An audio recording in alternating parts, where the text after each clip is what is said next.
Hello, it's your favorite sports Unc here. Don't forget to hit that subscribe button to join the fastest growing community on YouTube. Remember, Nightcap doesn't happen without you. So please subscribe or you're going to make Ocho cry.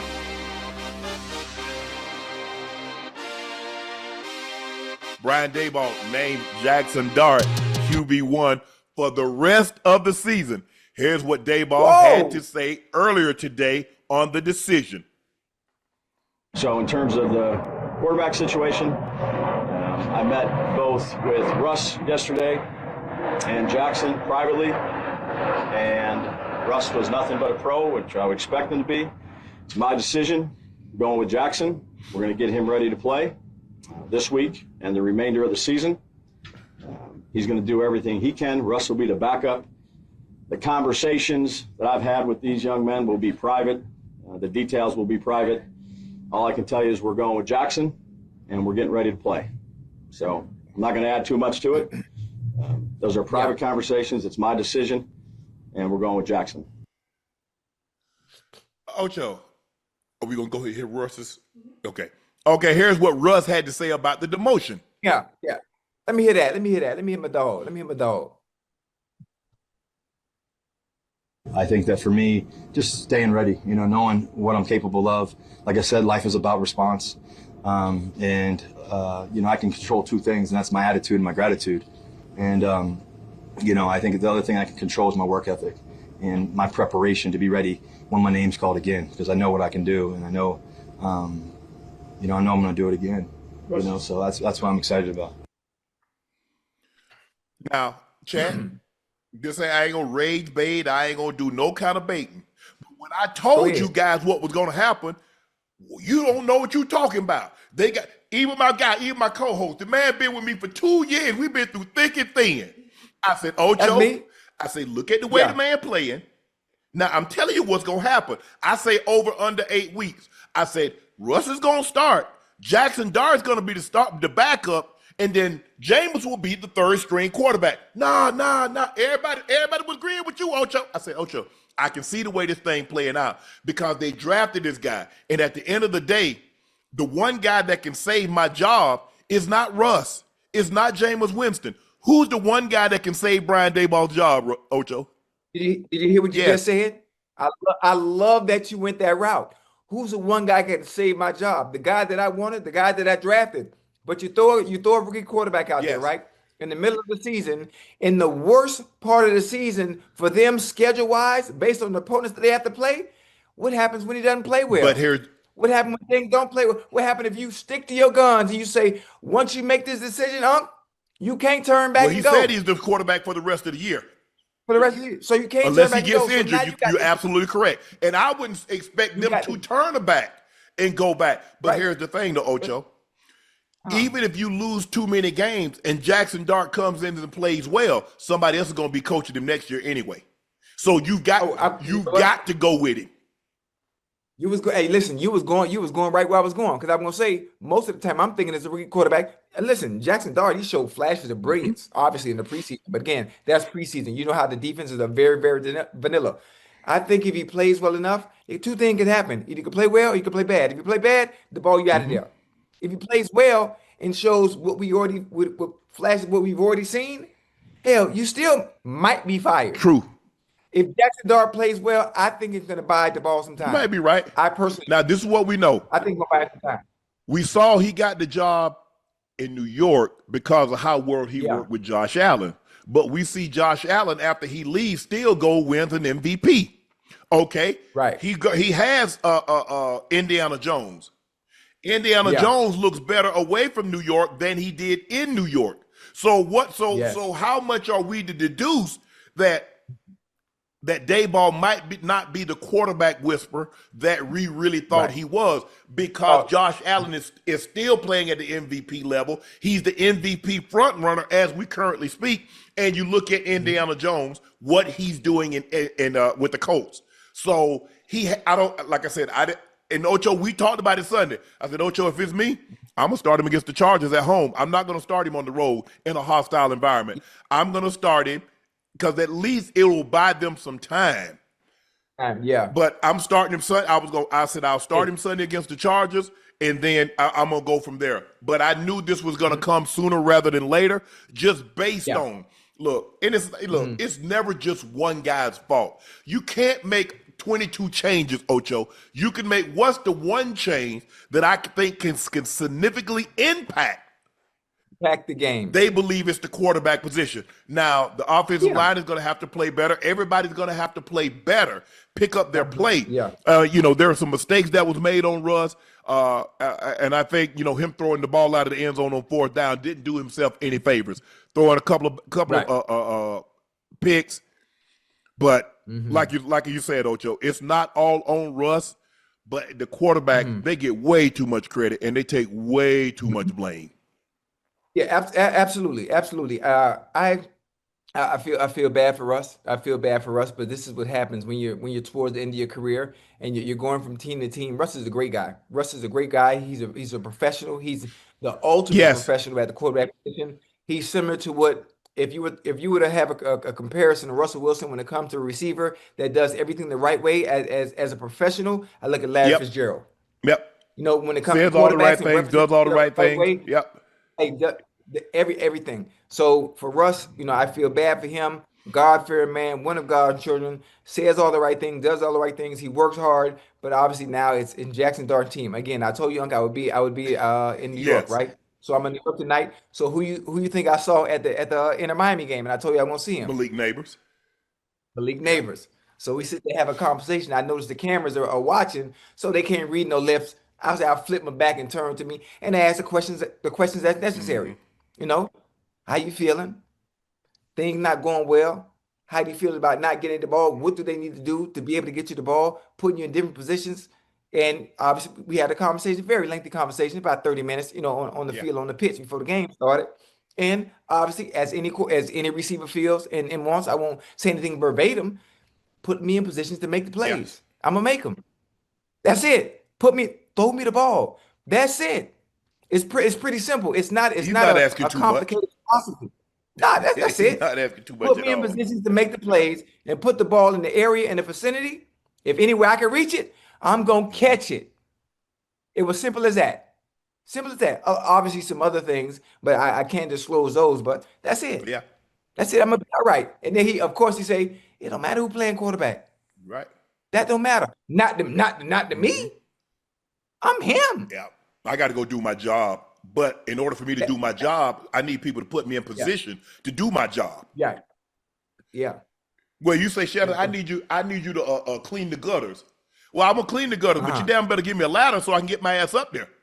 You can't tell me to do something, Ocho, and then don't. Look, if I can win damn near any war, if you give me the artillery to go fight said war, you want me to go compete? Give me opportunities. Put me in position so I can compete.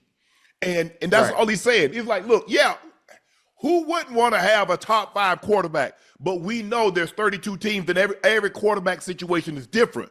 But what makes those guys unique is that their coordinators put them in position. Jerry got put in position. Randy and Chris Carter, then the Marvin Harrison, and the Larry Fitzgerald. All the receivers that has these numbers, the Pro Bowls, the All Pros, got put in position. No matter what you think about, who's your offensive coordinator? Zeke Burkowski? No. Burkowski. I mean, no. You was for a couple of years, right? Bob Burkowski. Bob Burkowski was Bob Burkowski. So it doesn't matter.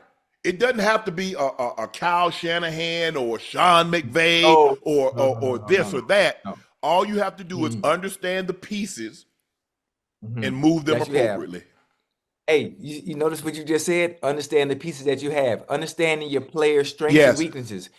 The coordinators not having egos and saying, this is my scheme, this is where I'm going to run it. I'm going to put you in position, and you have to get open based on my philosophy, my ideologies, and my scheme. The more creative coordinators, whoever the goddamn Lions off the coordinator is, the Andy Reeds, the Kyle Shanahans, well, I know what he's good at. I know what he's not good at. So I'm not going to put him in that position for him to get exposed. Right. Everybody plays receiver, but everybody can't get open the same. Some people you got to stack them. Some people you got to move them. Some people you got to put them in the slot. Some people, it is what it is. See, our job was. Go ahead. Make your point. Unless you're one of those tier 1 receivers, where all the all the what's the word I want to look, all the things that the makeup of being a great receiver, they're really good at all of them. Like your Jamar Mm-hmm. Chases.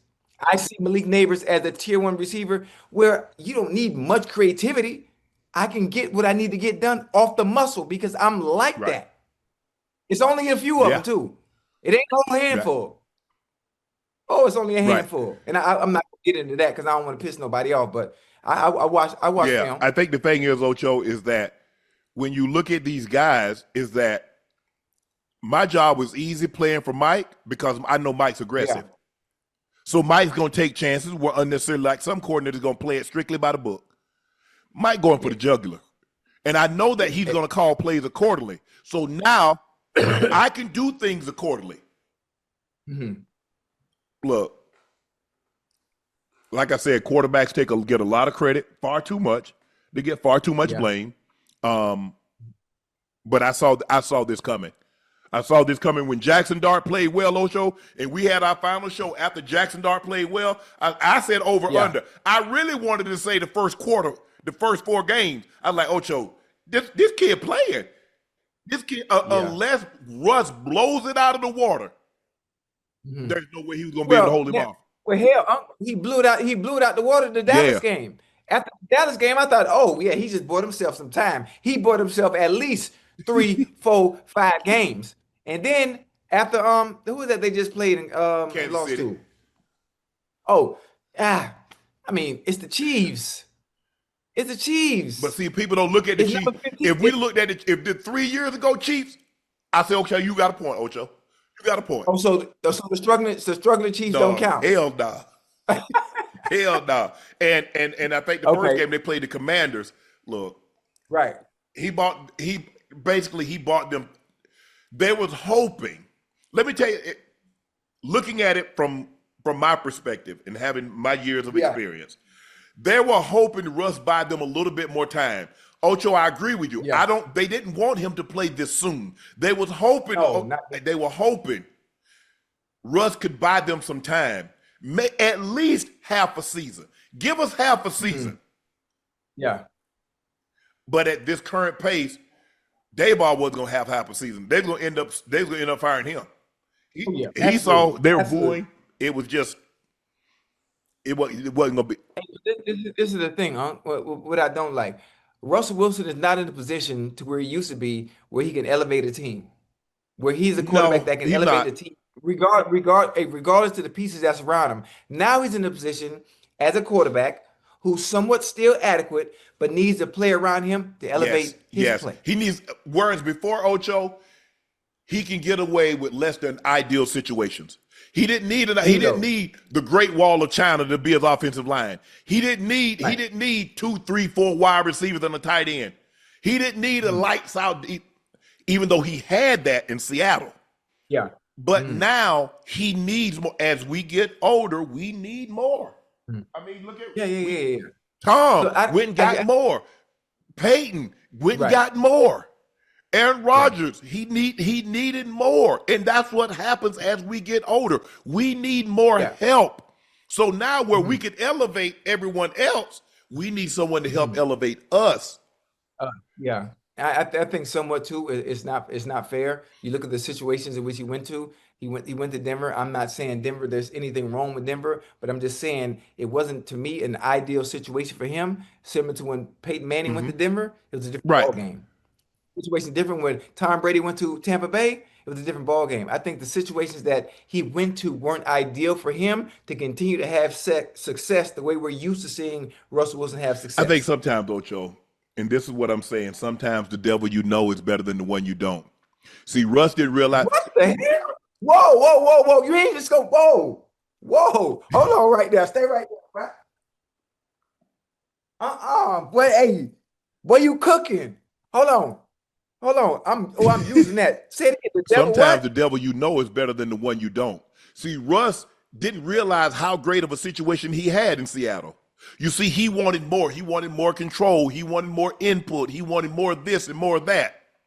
He goes somewhere and he didn't have what he had in Seattle.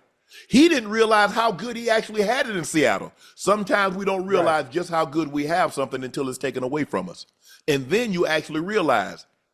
See, we take for granted the ability to hear and the ability to smell and the ability to taste or have all uses of our limbs. Then when you don't have such, you realize like, damn, you don't realize how the hell did I survive without a telephone this long? Yeah. How the hell did I couldn't imagine not being able to watch TV. I can't imagine not being able to go to a restaurant and just order whatever I want. Right. So he had that situation and he wanted more. Now he got financial security. Oh yeah. For a couple of generations. Oh yeah. But at the end of the day, Russ really haven't consistently looked like Seattle Russ since he left Seattle. Yeah. Yeah. I mean, we understand that we played the game, so we understand situations when you change, when you leave a team like that, that's as great as they were offensively and especially defensively. You would hope and want ideal situations similar to what you left from, but most of the time it doesn't happen like that. Most of the time it doesn't happen like that. Going from Peyton Manning, going from Indy and then going to Denver, an already stacked team, Super Bowl ready team, all that was missing was a quarterback. Yep. The Jameis Winston leaving Tampa and Tom Brady coming into a team that is already ready to establish. We just need a quarterback. Like I said, you have to understand, because I was, look, in Denver, I'm very close to, because a lot of my people were still there. And I would go back and I watched how Peyton ingratiated himself. He was not standoffish, took time for everybody. He was Peyton Manning. You do realize at the time that he came to Denver, Ocho, he was a four-time league MVP. Absolutely. He was already a 5 or 6-time first-team All-Pro quarterback. No quarterback has more first-team All-Pros, more MVPs than Peyton Manning. But you wouldn't know that by being around him and talking to him. And then you watch him in the meeting rooms and you watch him on the practice field, and now you understand. He demands that you play at a level, and you got to match him. You've got to. Tom Brady forces you to match that, because people watch him and they see him. If he's working that hard, nothing less is accepted of me. Absolutely. Everybody leads differently, but everybody can't be a great leader. You got corporals and you got lieutenants and you got 1-star and 2-star and 3-star and 4-star. They don't do 5-star generals anymore. There've only been 5 of those in the history of what we have of the military. And Russ handled it like I thought he would. Yeah, he's hurt. Yeah. Man, you're taking my job and I got to stand up. Y'all do realize I got to throw. How many touchdowns has Russ thrown for? Damn near 400? He's got to be well over 3. Came in the league in 2013. So this is his 14th season. So he came in 2012. He was with RG3 and Andrew Luck. So he's got 353 touchdowns. How many guys you know got 353 touchdowns, stand on the sideline and hold a clipboard with the headset in their ear? Those guys start until they don't want to start it, until it's time for them to lead the league. Yeah. Right. Look at the guy. Look at the guys that have thrown for 300 plus touchdowns. None of them never got demoted like that. You look at Matt Ryan, you look at Ben Roethlisberger, you look at Phillip Rivers, John Elway, Dan Marino, Peyton Manning, Tom Brady, Drew Brees. That's 8 I can think of off the top of my head. Johnny Unitas. Now, obviously, Johnny ended up going, he didn't do very well when he left Indy and ended up going to the Chargers. But it hurts. And you got to put on a brave face. You do. Yeah. Because a lot of times people want to see you crack. And Russ Russ is not wired like that. Russ is going to remain positive. And I'm happy the way I'm very happy with the way he's handled this whole situation, because deep down inside, he knew, Ocho. You go to a place and they draft a quarterback. You already know what time it is. The clock is ticking. Ocho. When Tom went to Tampa, did they take a quarterback in the first round? No. And so they were just like, hey, tick, tick, tick, tick, tick, tick, tick, tick. and you got to fight because you know they want to play him. Mm-hmm. He's not a decoration. That's not something that you just prop up. No, they wanted to play him. It's not like a situation like Alex Smith had. They drafted Patrick Mahomes. He knew Patrick Mahomes. He said, I got 1 year. There's nothing I can do to keep them from playing Patrick Mahomes next year. My job is to try to keep them from playing his ass this year. Yeah. And they went 11-5. Boom. They lost the game. They lost to the Titans, had a 18-3 lead. They ended up losing. But we'll see what Jaxson Dart got going up against the Chargers, who's played as well as anybody in the NFL. So 3-0. I like. Go ahead, Ocho. I like. I'm still stuck. I know we talk about Jaxson Dart, we talk about Russell Wilson, the Giants, and all that, but I'm still stuck on that goddamn quote you led with. Now that's one I haven't heard before. I heard my grandma, my grandfather say all type of stuff, but I'm using that. The devil you know is sometimes better when you don't. Boy, you was cooking, boy. I can't wait to add this to my pamphlet. God damn, that was a good one. So, I mean, boy, it's not an easy road that the Giants have to go. And I don't know if you were with us Sunday. We went over the schedule. So Sunday they play the Chargers. And then they're on the road October 5th at New Orleans.